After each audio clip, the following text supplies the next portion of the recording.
തിരുവനന്തപുരം കഴക്കൂട്ടത്ത് കൊഴുപ്പ് നീക്കൽ ശസ്ത്രക്രിയയ്ക്ക് ശേഷം വിരലുകൾ നഷ്ടമായ നീതുവിന്റെ കുടുംബം കോടതിയിലേക്ക്.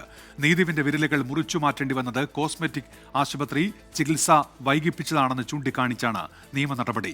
ചികിത്സയിലായിരുന്ന നീതു ആശുപത്രി വിട്ടെന്നും എന്നാൽ ആരോഗ്യസ്ഥിതി മോശമാണെന്നും കുടുംബാംഗങ്ങൾ 24-നോട് പറഞ്ഞു. ഒരു മാസത്തോളം നീണ്ട ചികിത്സ കഴിഞ്ഞ് ഇന്നലെയാണ് നീതു ആശുപത്രിയിൽ നിന്ന് വീട്ടിൽ തിരിച്ചെത്തിയത്. സംസാരിക്കാനോ നടക്കാനോ കഴിയുന്നില്ല. കൊഴുപ്പ് മാറ്റിവെക്കൽ ശസ്ത്രക്രിയ കൊണ്ട് നഷ്ടമായത് 9 വിരലുകൾ. കോസ്മെറ്റിക് ആശുപത്രി ചികിത്സ വൈകിപ്പിച്ചതാണ് ഈ അവസ്ഥയ്ക്ക് പിന്നിലെന്ന് കുടുംബം.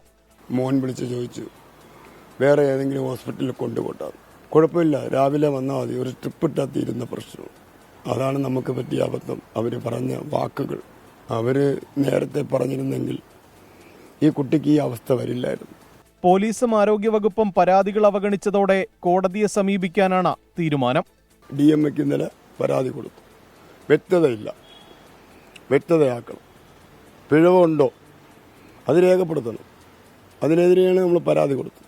ഞങ്ങൾ നിയമവശമായി കോടതിയിൽ പോകുന്നുണ്ട്. ഞങ്ങൾക്ക് നീതി കിട്ടണം, ഇതേ ഞങ്ങളെ ഉദ്ദേശമുള്ളൂ. 4.5 വയസ്സ് പ്രായമുള്ള ഇരട്ടക്കുട്ടികളാണ് നീതുവിന്.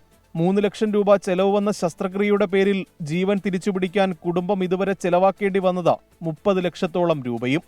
24 തിരുവനന്തപുരം.